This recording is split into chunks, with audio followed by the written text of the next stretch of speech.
wabarakatuh. Pada kesempatan ini, saya akan mempresentasikan tugas akhir bisnis global dengan topik analisis kasus sukses dan gagal pada perusahaan global, yaitu studi kasus IKEA dan Walmart. Pertama, kita mulai pada profil perusahaan IKEA. IKEA merupakan perusahaan furnitur asal Swedia yang didirikan pada tahun 1943. IKEA dikenal secara luas dengan konsep furnitur minimalis, fungsional, dan harga terjangkau. Perusahaan ini memiliki lebih dari 60 negara operasi dengan konsep showroom dan self-service. Keberhasilan IKEA ditunjang oleh efisiensi rantai pasok global, desain flat pack, inovasi digital seperti aplikasi IKEA Press, sistem logistik otomatis, serta komitmen kuat pada keberlanjutan dengan penggunaan material ramah lingkungan. Selanjutnya, profil perusahaan Walmart.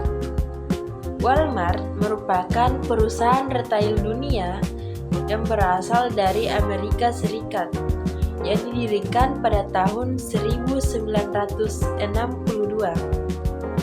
Mereka mengoperasikan lebih dari 10.000 toko di 20 negara dengan strategi harga everyday low price.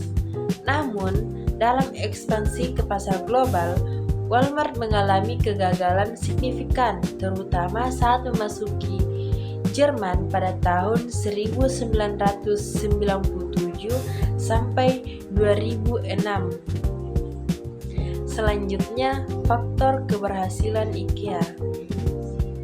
Terdapat beberapa faktor yang mendorong keberhasilan pada perusahaan IKEA dalam melakukan ekspansi global, yaitu yang pertama, adaptasi budaya lokal, yang kedua, rantai pasok global yang efisien, yang ketiga, digitalisasi dan inovasi teknologi, yang keempat, strategi harga terjangkau, yang kelima, keberlanjutan, yang keenam, pengambilan keputusan berbasis data, yang ketujuh, keterlibatan manajemen lokal, dan yang terakhir, manajemen krisis yang proaktif. Selanjutnya, penyebab kegagalan Walmart.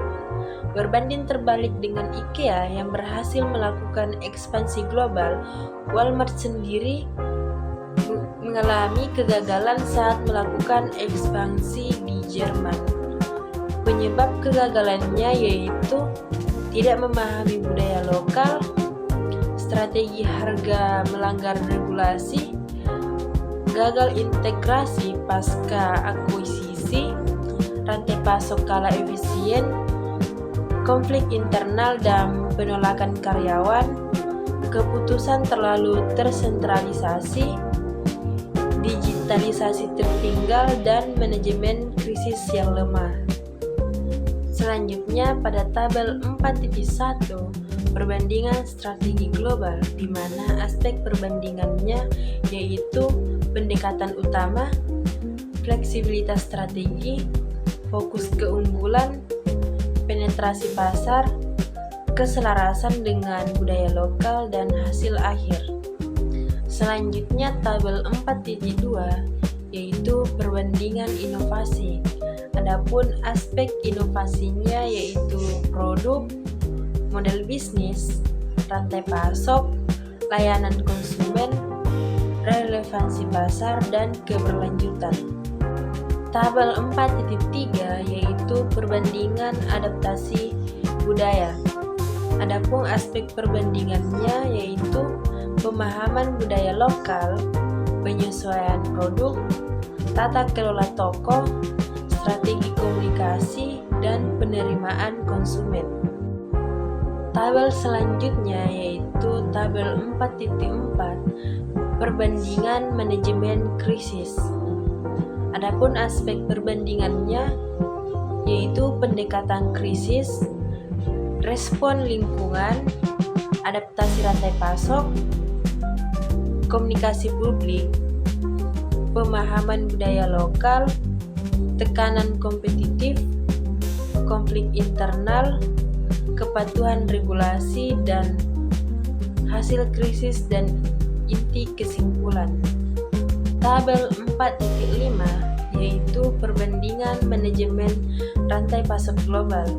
Adapun aspek perbandingannya yaitu pendekatan rantai pasok, integrasi pemasok, efisiensi logistik, teknologi dan otomatisasi, pemahaman pasar lokal, hubungan pemasok lokal, keberlanjutan, kepatuhan regulasi, kinerja rantai pasok, dan hasil akhir.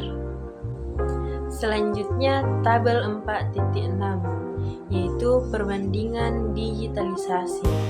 Adapun aspek perbandingannya yaitu pendekatan digitalisasi, e-commerce dan omnichannel, teknologi visualisasi, digitalisasi rantai pasok, integrasi teknologi lokal, big data dan analitik, respon tren online, efisiensi operasional, pengalaman pelanggan, dan hasil akhir. Pada tabel 4.7 yaitu perbandingan pengambilan keputusan strategis. Adapun aspek perbandingannya yaitu pendekatan keputusan, adaptasi lokal, orientasi strategis, peran manajemen lokal, struktur keputusan, analisis pasar, akuisisi, harga dan regulasi, respon terhadap pasar, dan hasil akhir. Berdasarkan perbandingan tersebut, ada beberapa rekomendasi strategis yang dapat diterapkan oleh perusahaan global maupun UMKM Indonesia. Yang pertama, perlunya pendekatan hibrida antara global standardization dan localization atau pendekatan globalisasi. Yang kedua, UMKM perlu mengembangkan inovasi berbasis digital untuk meningkatkan efisiensi dan penetrasi pasar internasional. Yang ketiga, penting untuk membangun kapasitas SDM dalam memahami pasar global, termasuk ekspor, logistik, riset pasar, dan negosiasi lintas budaya. Dan yang keempat, kolaborasi dengan mitra lokal saat masuk pasar baru, sehingga dapat menjadi kunci untuk meminimalkan risiko dan mempercepat adaptasi. Demikian presentasi dari saya. Terima kasih.